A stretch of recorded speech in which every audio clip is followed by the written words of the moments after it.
All right, welcome back to the Boys of 161st Street, episode 147. Today is July 19th. The Yankees have an off day today. They're about to start a series by the time you're listening to this. If you're not watching live on the Bronx Pinstripes YouTube or the Twitter, go subscribe to those right now and leave us a 5-star review. So I'll get those out of the way right now. Just a little housekeeping right there. But yeah, Yankees have an off day, and they start a 2-game set against the Phillies next, and then they go back against Boston in Boston, and then we got Tampa Bay and Miami, where I'll say former because I know Marte is going to be on the Yankees soon. We got a lot to talk about here. A lot to talk about. Balls flying out of left field into Verdugo. We'll talk about that. Got hot or not. We got some rumors. Marte is one of them, and lots more to talk about, some voicemails, and yeah. How you doing, Chandler?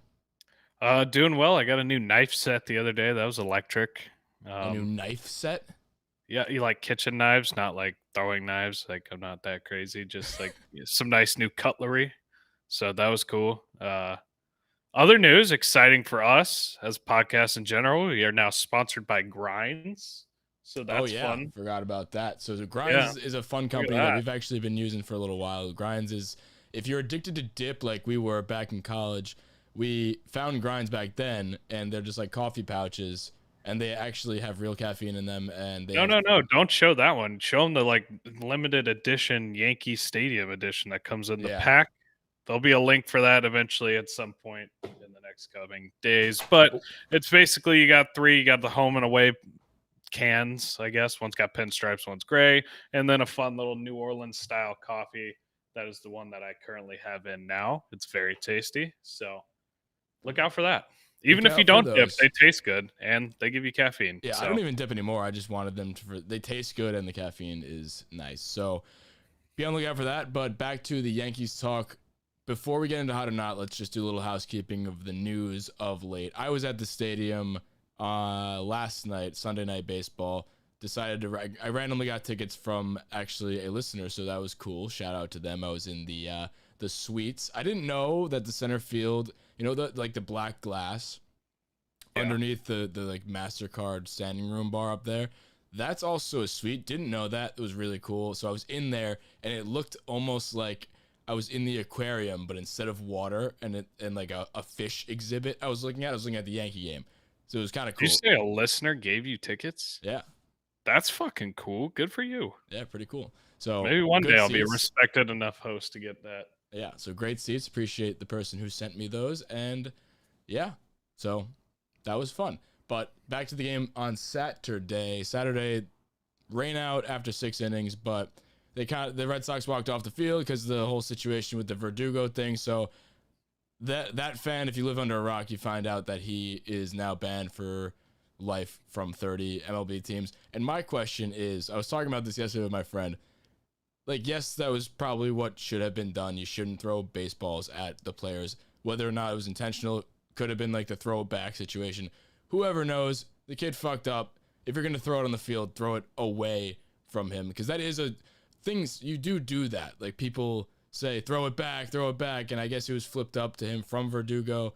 And so somebody may have chanted throw it back. But don't fucking throw it anywhere near him if you're doing that. So Yeah, especially a guy like Verdugo. Like, I mean, he's just very fiery, I guess is the way to say it. But he's just kind of an asshole in general. I feel like that's not the guy that you want to throw it at. I totally agree. He should be banned. Like, you don't fucking throw a baseball at somebody. Yeah, and they're bitching about it could hurt him, whatever. Like, I guess, but Stanton I got mean, hit from the top of the Fenway, and he just tipped his cap to him. So that's just fun. I don't know. I'm not really give a shit about did you comparing the see two, but today? it's funny Yeah. that happened and nothing came of it. And that And was then from a far Verdugo was like distance throwing a fucking tantrum. from But 10 feet away. did you see that he's like pressing charges against the kid? I think that's a little egregious. Like, come on, man. Speaking of egregious, listen, like we're saying, you shouldn't do this, but also Boone's comments about it, I thought were hilarious. Like, I hope he's in jail right now. That's a little fucking excessive. Yeah, he needs to be in jail. And Verdugo pressing charges. He got hit by a fucking baseball. He didn't pull a gun on him. You're fine. Like, get over it. Don't throw at players, but like people, I think, blew it out a little bit out of proportion. I mean, it's a little kid. He definitely doesn't throw very hard, regardless. And I just thought it was funny. And I was talking to my friend because he's obviously banned from all 30 MLB ballparks, which is a fucking death sentence. But when I was walking in there, a 90-year-old woman checked my ticket, and if those are the soldiers at the front gate, I really highly doubt. I genuinely believe if he went into Yankee Stadium the next day, I think he would have gotten in.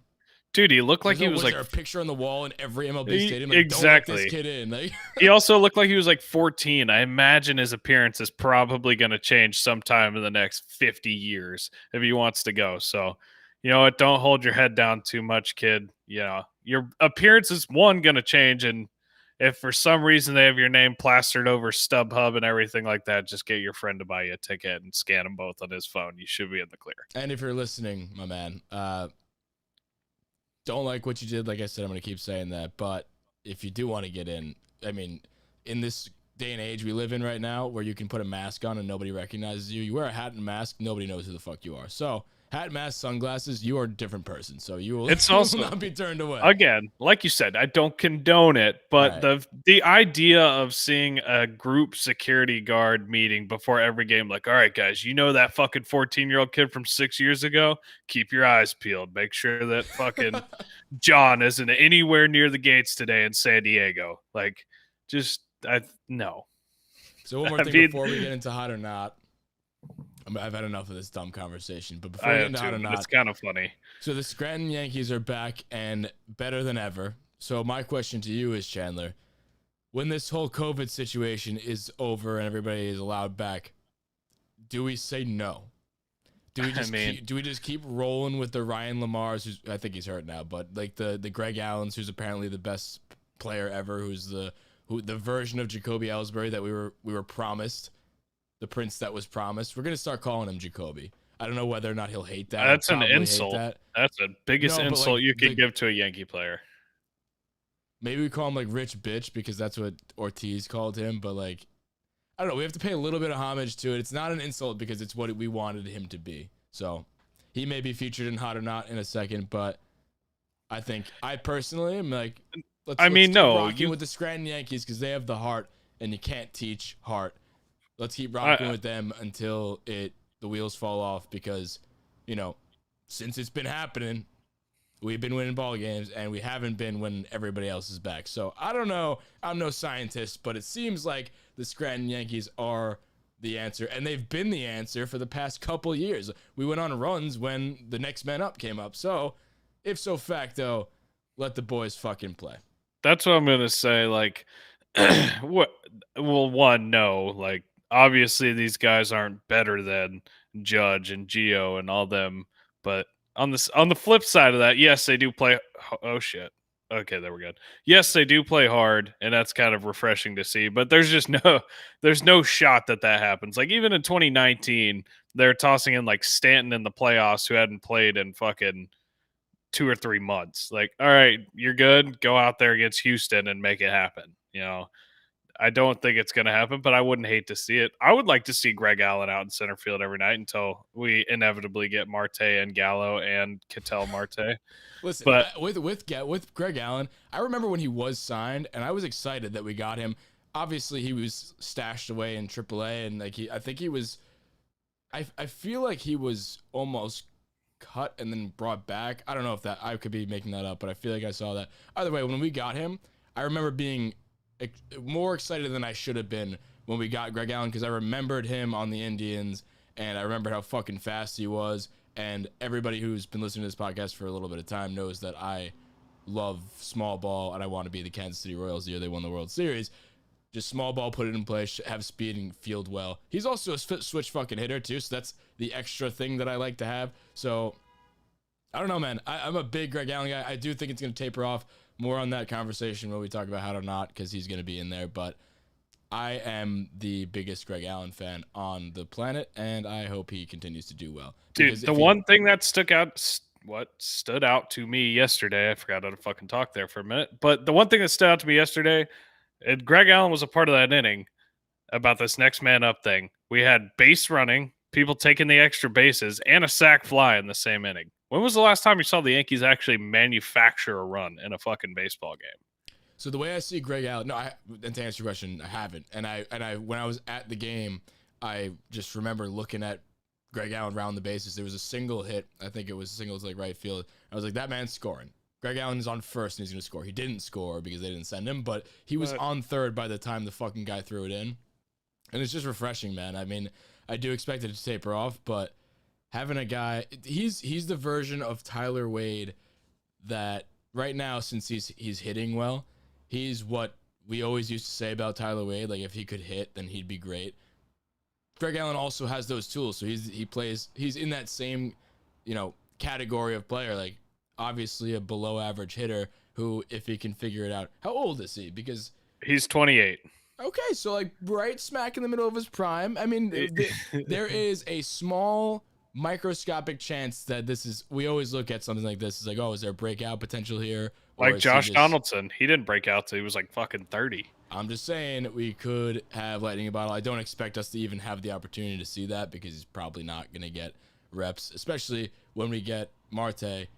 But I do think that if he does continue to play well until we get a center fielder of the future, I think he will be a very, very good depth piece. If he can prove that he can swing the bat a little bit in this next couple weeks span before the deadline is up and we hopefully get a new center fielder, that I think this is really big for him. And I'm talking more in a real sense now because obviously Greg Allen's not going to be the answer. But if he can prove that he can hit, he may find himself a roster spot come playoff time if we make it. And that's that's exactly what Tyler Wade has had on this roster as the 26th man. Greg Allen could be that 26th man if he shows that he could hit, because there's a switch instead of just a lefty for Wade. He's probably faster than Wade. If I had to put my money on a horse being Greg Allen versus Tyler Wade in a race, I think my money's on Greg Allen. I haven't looked at, I'll look at the stat cast, like the sprint speed and everything like that. But looking at that man run around the bases, I think I would take him. I don't know about you, but no, I would take pretty much anybody. I don't like Tyler Wade. I don't think he's very good. As far as I don't dislike him as a person, but I guess I don't know him. I'm just saying, as far as a player goes, I don't really see what he brings to the table other than he's fast.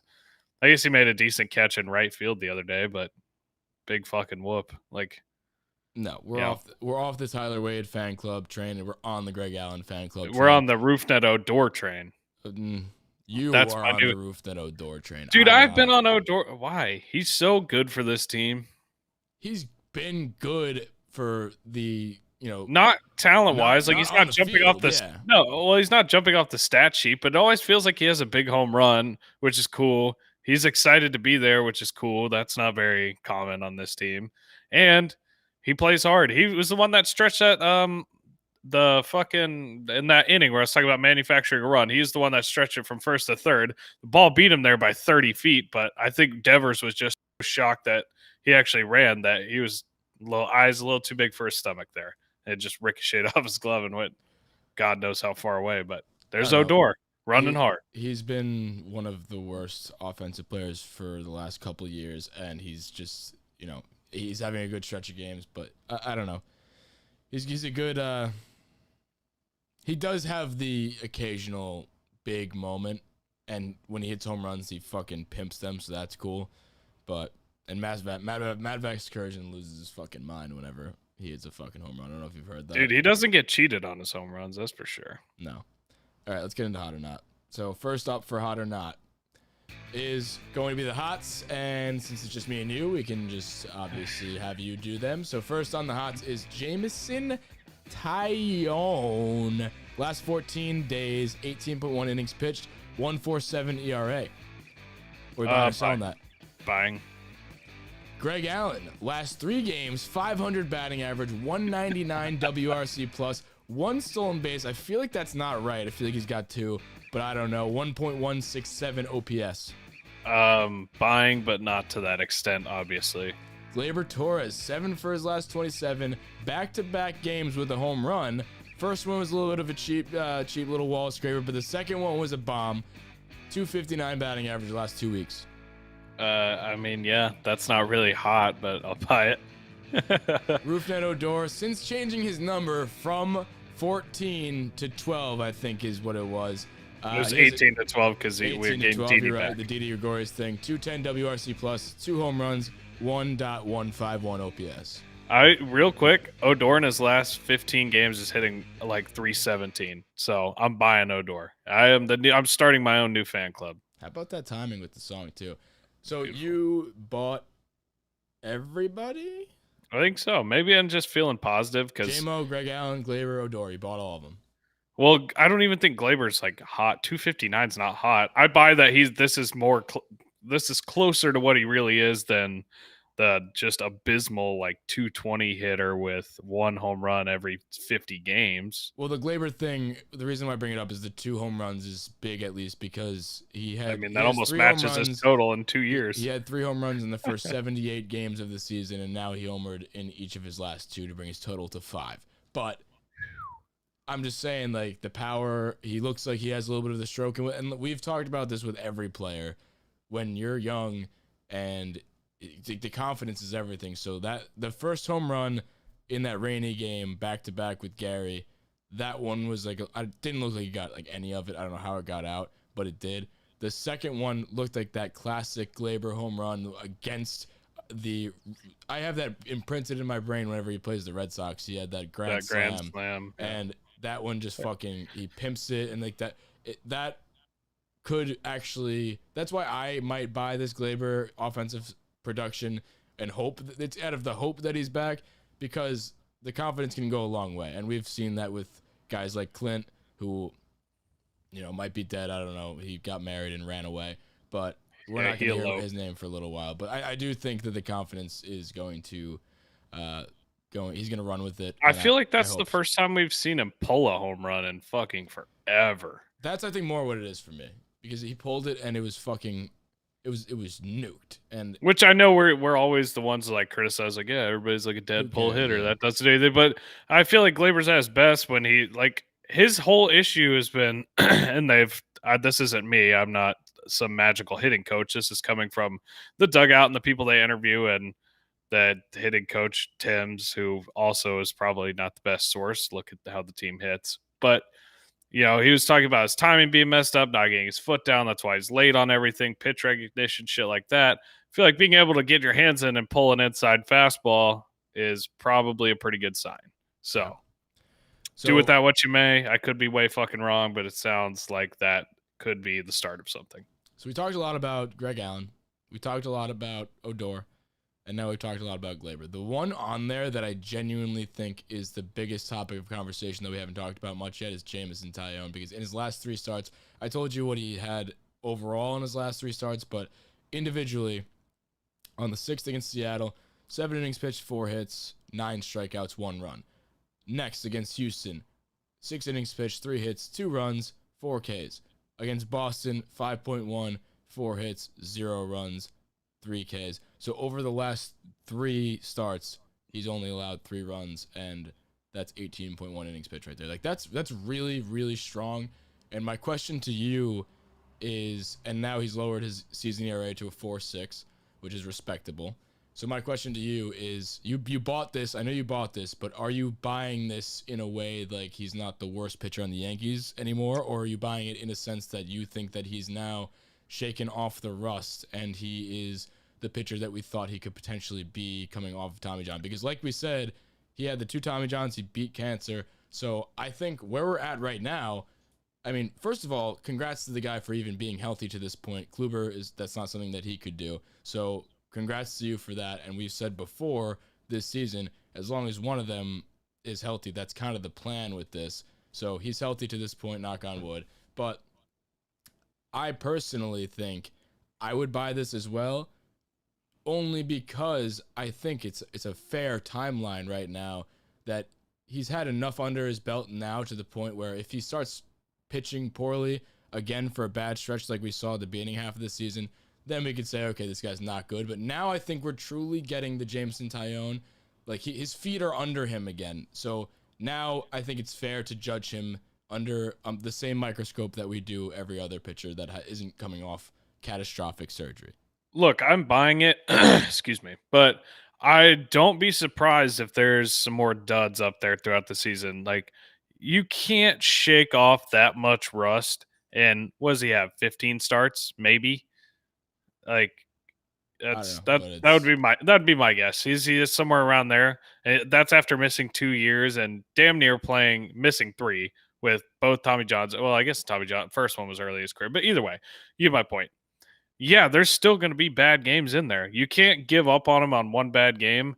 I think this is a glimpse of what he can be, but I I'm buying it in that sense, and I do think he's going to be a good pitcher for us the rest of the way. I'm just saying, if there's one or two bad starts here and there, don't give up on the guy because this right here is closer to what we want than the 5, or I guess what we expect, than the 5 dot something ERA guy that we had at the beginning of the year. yeah. And I want to throw this out there because I know we've been critical of JMO, and I personally have said he looks easy to hit, and I don't really think he's a good pitcher. But, and I don't retract all that. I do think I'm still not sold on him, but I am now. I mean, I knew this. I knew that, he still needs to get his feet wet. He hasn't pitched in a while, but now I truly believe that we're in a spot now. I'm not going to give up on him after one start, like you said, but those three, honestly, I was going to say two of those last three were good teams, but I mean, Seattle is they're They're ahead of above us in the us in the wild wild card. card race. So, and they're 50 and 44 right now. So, got to give a little bit of respect to them, but primarily the two, Houston and Boston, two teams that are leading their divisions and two teams that are probably going to be the higher seeds in the AL this year. Those are impressive to me. And I really think that from here on out, like I said, just to round it back out, I'm not going to give up on him after one start. And I think that's what he's earned. I think he's earned me not saying he fucking sucks next time he has a dud. I think now he has got the benefit of the doubt from me, and I'll give him a little leeway. But I think I hope this is what we're looking at, and I hope in a month from now, or better yet, at the end of the season, I hope that is the point where we'll be like, around July, he got his feet under him, and he didn't become Cy Young, JMO Tyone, but he was a formidable pitcher on the Yankees, and he's a solid number 3 in the rotation. Hopefully we get somebody else behind Cole, and it's just maybe that's what happened, and maybe there is some truth to one of the rounding thirds from last week, which was Jameson Tyone would be the best second half pitcher on the Yankees. So Well, maybe Garrett Cole's thrown back-to-back shutouts for. agreed, but I'm just saying maybe what we said was the potential to be the second best. Yeah, because I do think Garrett Cole is going to be the one, but I think there is legitimate chance for him to be that second best pitcher on the Yankees if he I would continues to also pitch like. relatively close to this, because Domingo's been shit. Montgomery's been okay, but I have a fun stat about him. He's had 0 runs of run support in the last 5 starts, Montgomery, which is I would also like the ridiculous. record to state real quick before we move on from JMO that the day you said you thought you could hit him, you were riding a little too high after a softball win. So I that haven't is fact. I Check haven't the tape. I haven't played on the team in a couple weeks.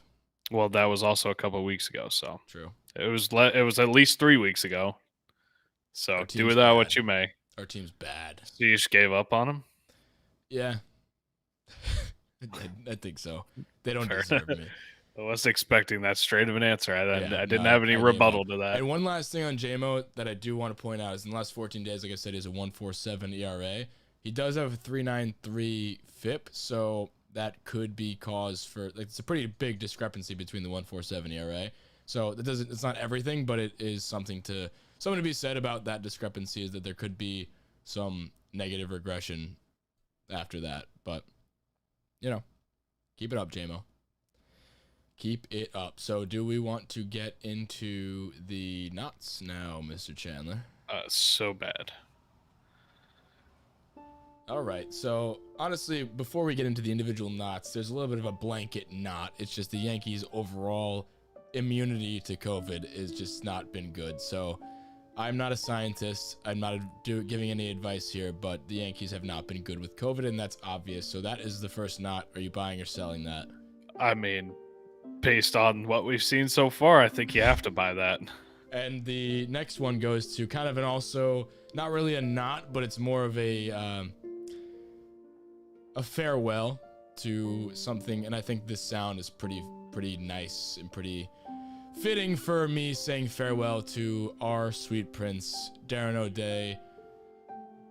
Single tear down my cheek. He has been the prince that we were promised, and we were promised more than we got. And R.I.P. Darren O'Day. He's probably done for the year, along with Tim LeCastro.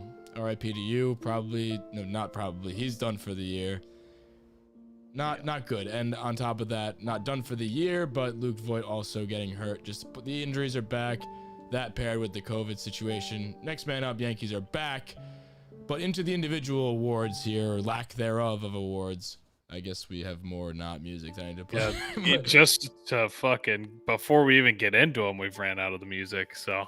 Gary Sanchez in the last 14 days, 103 batting average, 71 WRC plus, 588 OPS.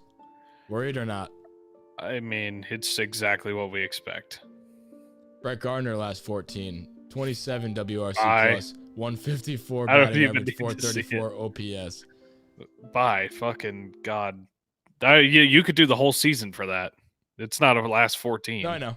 We haven't had many people on the Yankees actual performance wise. That's why I put those other ones in there, because the off the field things have been more of the knots than anything, because the Yankees have been playing pretty deep.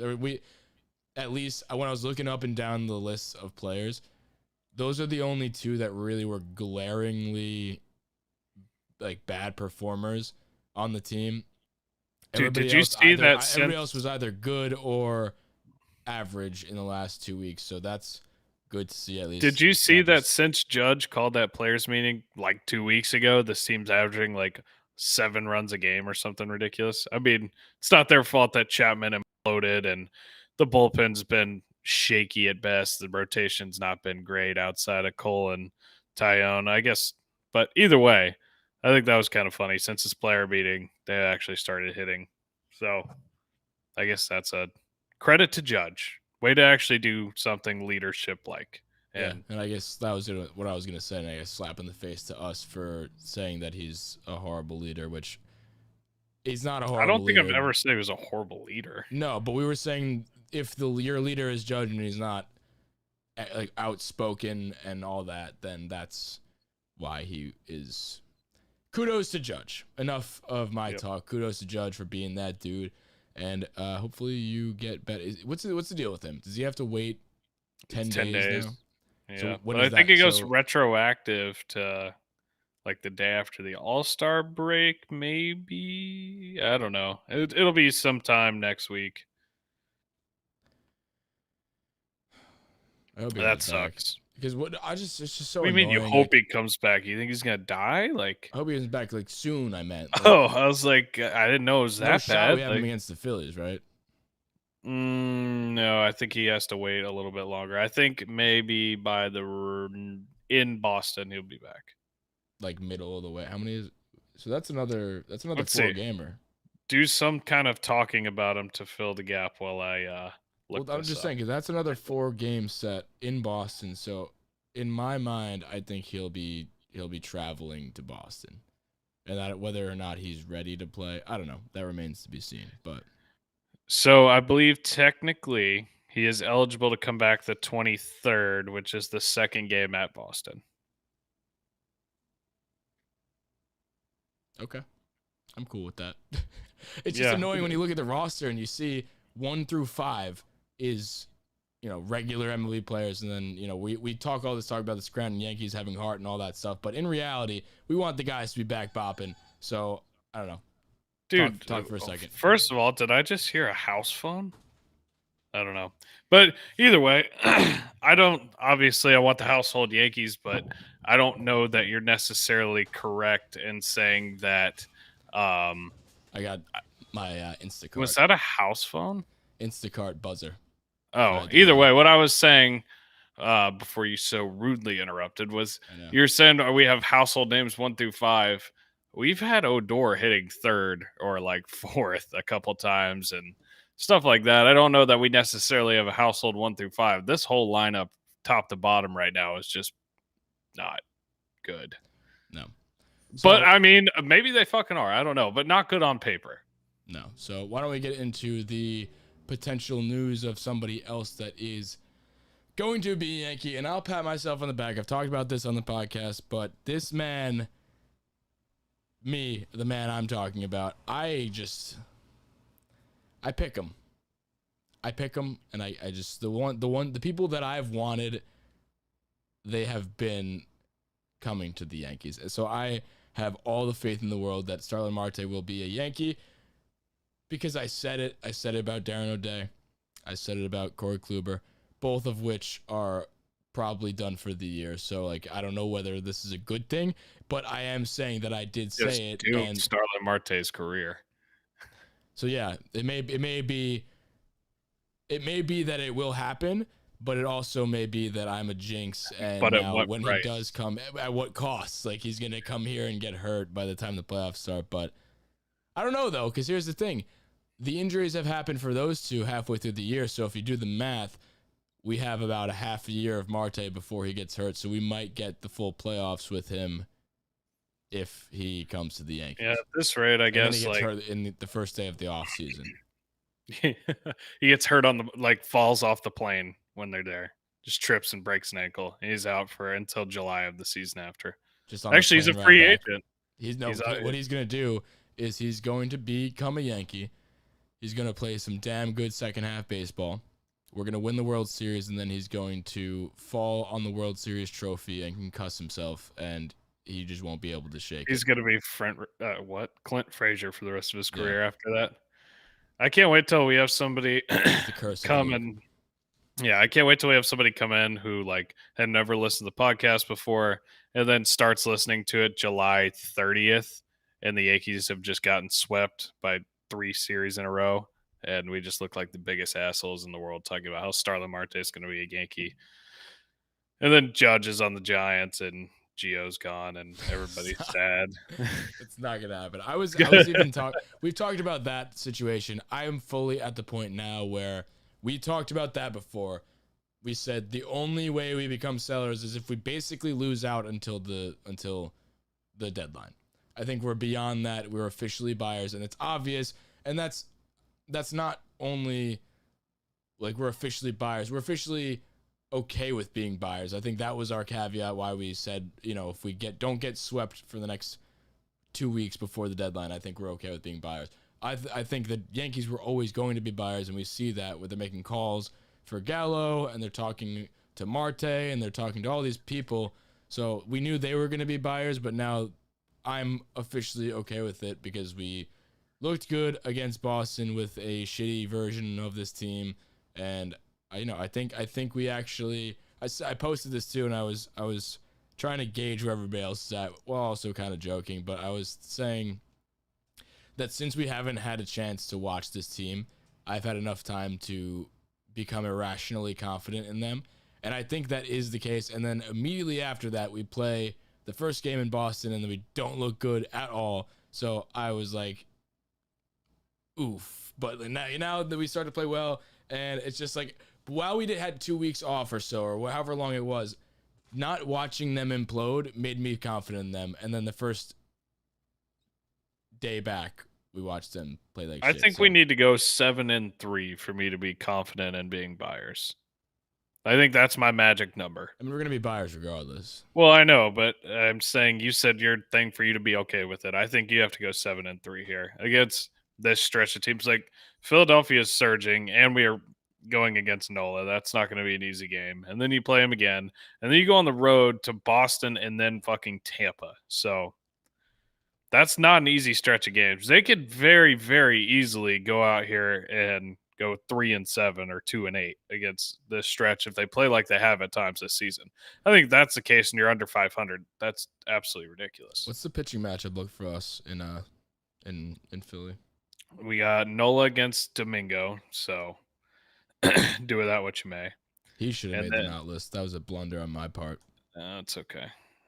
Yeah, no. Well, I mean, Are you he's worried just about Domingo? We'll do yeah. it I'm right worried now. about Domingo. I'm worried about Domingo, and like I saw a tweet the other day. I was like, bad person, bad starter, now a bad reliever. It made me laugh. Yeah, he So yeah, sucks. I think that kind of sums it up. Yeah, he stinks. Yeah. Who's the second game? TBD versus TBD. That's gonna be a barn burner. Yeah, it is. It's probably Montgomery now. Say Did he pitchers throw? duel. No, Montgomery threw the first game of the Red Sox series, right? Mm-hmm. Yeah, because he got moved It's back. probably gonna be Nestor's. That would be Nestor's slot. So it's gonna be something stupid. They're gonna pull up Devi or something, and he's gonna give up 102 innings or who knows what. I don't know. Hopefully, I want to see somebody hopefully we have a new cool like pitcher by then. Glenn Otto or something. That guy's fucking cool, and he Hopefully that does start good baseball is stuff. a Kyle Hendricks start. I don't know that I'm gonna bank on Kyle Hendricks being in New York and ready to roll by Wednesday, but I'm all for it. I hope he is. Is this a DD revenge game? Are we fucked? Is all this just We've played them completely? before. Well, I know. Still could be another in Yankee Stadium. Yeah, we have. I'm just saying. Also, way to refresh Twitter right there. Yeah. Do Nice you want to get into right. the first voicemail? Sure. First voicemail comes to us from CJ. What's going on, boys? It's your boy, your favorite professional wrestler, CJ Bambino from Long Island. What a crazy series this was. Absolutely nuts. With the COVID BS, the Friday game being a wash, it all seemed like it was doom and gloom. And to be honest, anything that could have went wrong did go wrong. And I mean, I go to my first game since the pandemic with my boy Gary. Shout out Gary numbers. We're the streak enders. We show up, the other team's taking the L. Cole shoves in the rain. They're going to call that the rain game. Timmy LaCastro makes a sick catch, gets hurt. Sidebar, R.I.P. Tim. That kid was an animal. He played with heart and soul. It was crazy. Gary and friggin' Torres go back to back. Torres has life. Odor changes his number, and now he's unstoppable. Greg Allen comes out of nowhere, and now he's the man. Who knows where this team is going to go? It's just, I want to ride this momentum. The replacements, as you guys call them, are kicking ass. Let's keep it going. Let's ride the momentum. Let's be a driving force going forward. Ride this momentum, all positivity, and let's just fucking go Yankees. Guys, I listen every week. I listen to every episode. Keep doing what you're doing. Much love. See ya. Let's go Yankees. Let's go Yankees, and shout out CJ. Appreciate you. Longtime listener. He was one of the OGs, so shout out to him and his buddy Gary. Yeah, what a nice guy. Nice guy. Our best friend, professional wrestler friend. So shout out to you. And Is that he was actually a professional wrestler? Yeah, I think so. I don't know. Oh, that's cool. Seems from his lips to God's ears. But that was a spot on breakdown of the past couple games. Doris got the Headley effect. Pretty much what we talked about on the top of the show. And yeah, appreciate the call. 914-469-2168 is the number to call if you want to send in your voicemail. And yeah, I hope you're right, CJ. I hope we are going to take this momentum and be a driving force in the second half. So here is our next voicemail. Hey, what's up, 161 boys? You know, it's gotta feel good coming off a big win against the first place in the Sox. It's a big win. Do you think the Yankees will get Joe Gallo by the trade deadline? And do you think they will get Trevor Story? If they don't get Trevor Story by the deadline, do you think they will get him in free agency? Let me know your thoughts. Thanks. So, Do they will Gallo, I think Gallo's probably the best shot of anybody. He's left-handed and a power hitter, so Cashman's just sitting in his office, like creaming himself at the fact that he could hit some short porch home runs. Story, no, I don't think that's gonna happen. Price is too high, and if it gets to the off season and they were to go for a shortstop, I think it would be Seager, not Story. I don't really see any way Trevor Story is going to be a Yankee unless he just falls in our lap. And then what was the last one? Just those two. If you don't get Story, it was in the offseason. Yeah, so no, I don't think we get Story unless it's a Stanton type thing where nobody else wants him and they're looking to shed him, and he just falls right in our lap. And then if it hits, like I said, if it's free agency, they've been on Seager's like tail for 2 or 3 years now. He's been rumored for since 2018, 2019, since he had fucking like Tommy John or whatever it was. He's been rumored to the Yankees since Manny Machado went to the Dodgers. It's been that long. So, yeah.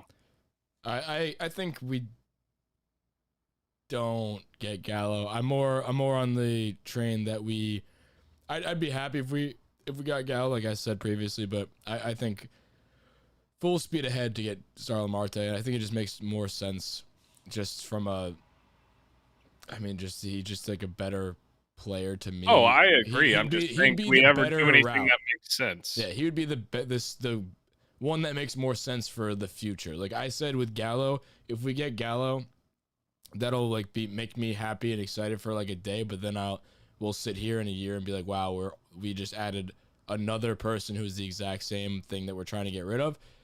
Marte, although he's not a lefty, he is exactly what we need in terms of building the team around a guy who can hit, steal bases. I think his numbers this year, if I'm not mistaken, I actually took a screenshot of something. Marte, he's like 280. 19 stolen bases.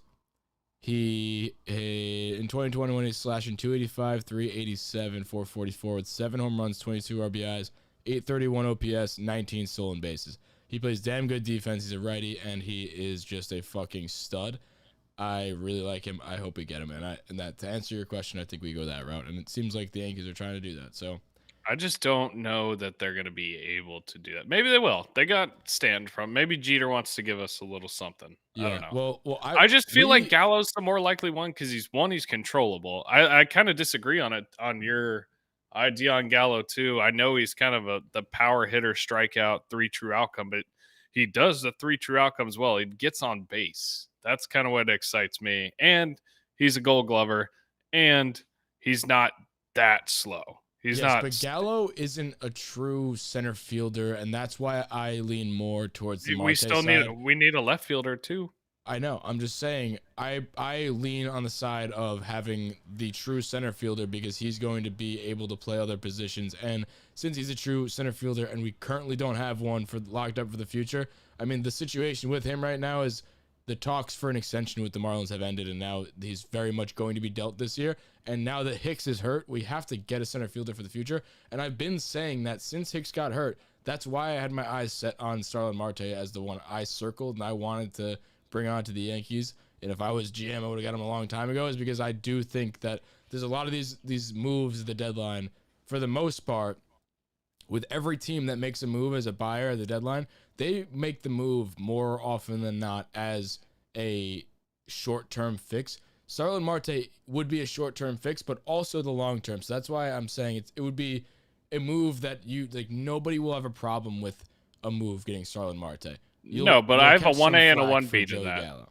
1A and 1B. Do you think Starling Marte is a good extension candidate because his contract ends at the end of this year, or is he just a rental?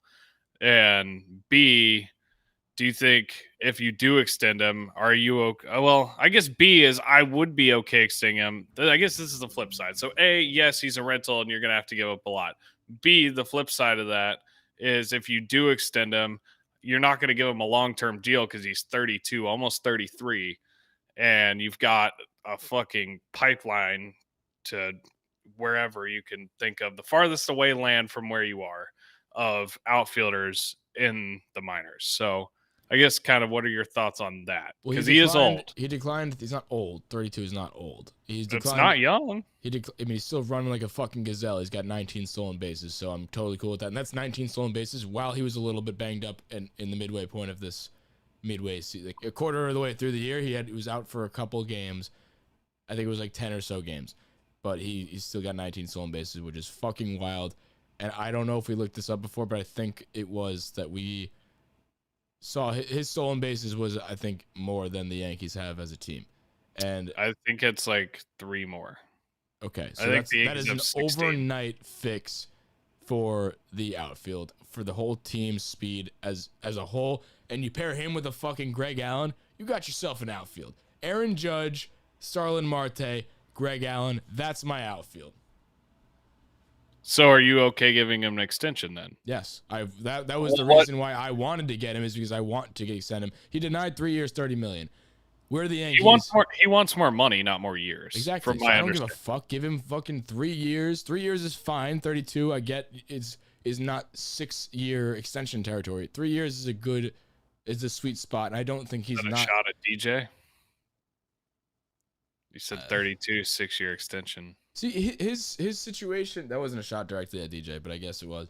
But I don't know, man. It's just give him 4 years. Like, I mean, his game is similar to that of DJ. Like, his game will play a little bit longer. Maybe not as good as DJ, because he's a speed guy, so that will come down earlier than DJ's just straight contact. But I don't know.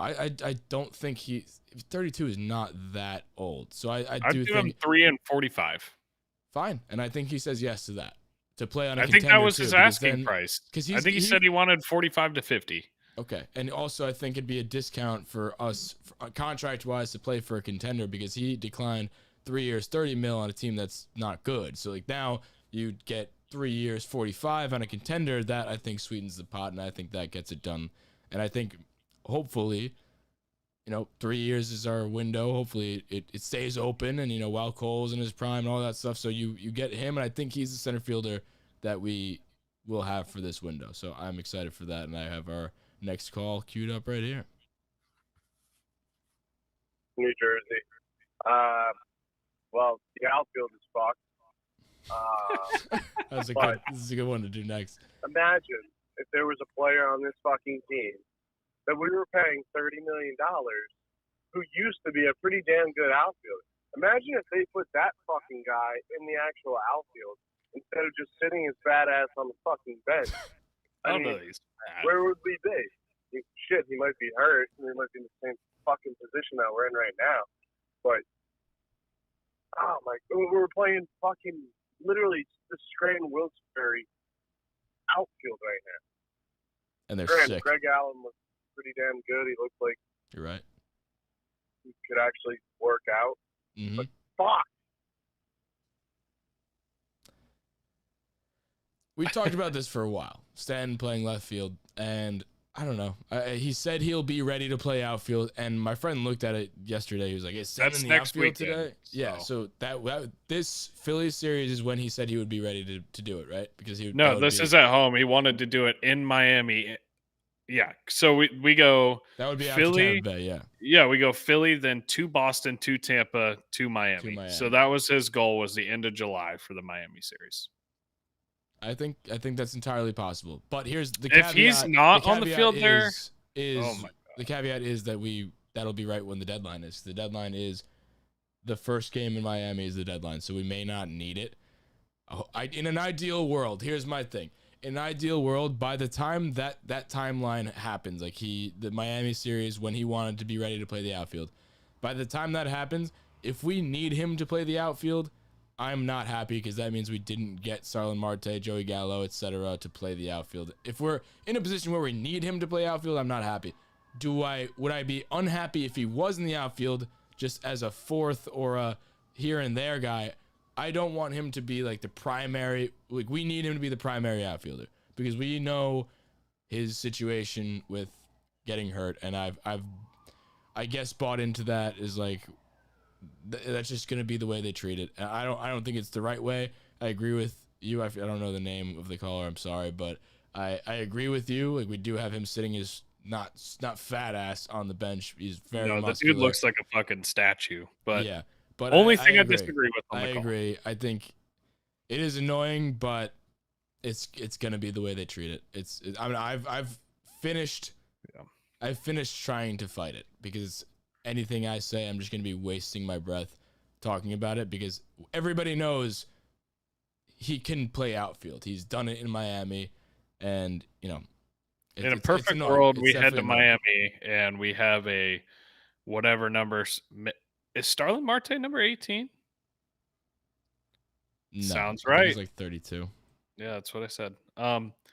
Let's assume he's 32. Best case scenario, We roll down to Miami, and there's a 32 jersey hanging up in the Yankee locker room. I don't know if we have a 32 or not, but and Starling Marte doesn't even have to do anything. He has just to walk He's across 6. the field. I'm stupid. Told you. Yeah, no, I was right on.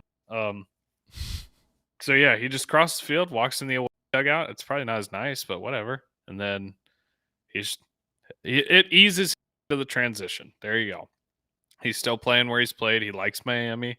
And then like, hey, guess what? Rather than going to your cozy condo in Miami, you're just gonna hop on a plane and go to New York instead. Boom, life's good. True. Next call. 161 boys, Brandon from New York. I'm driving home from a game right now, Sunday night baseball. I I was got there two too. things. J-Mo and Greg fucking Allen. I love that fucking dude. I literally said that was Jacoby Ellsbury before you guys posted that. Fucking love that guy. Zach Fly is underrated. Hopefully he can get a spark going for his team and make a fucking playoff push, boys. Let's fucking go. Agreed, man. Agreed.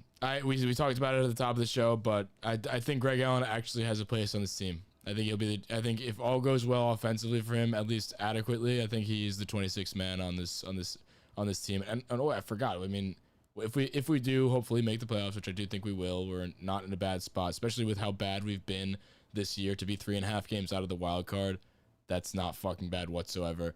And to get some wins in division and have a big stretch of games, like I'm in the camp right now that the AL East is totally not off the table. What are we, 7 back of the Red Sox? We have 4 against them. We have 3 against Tampa, and then right after that we have Baltimore again.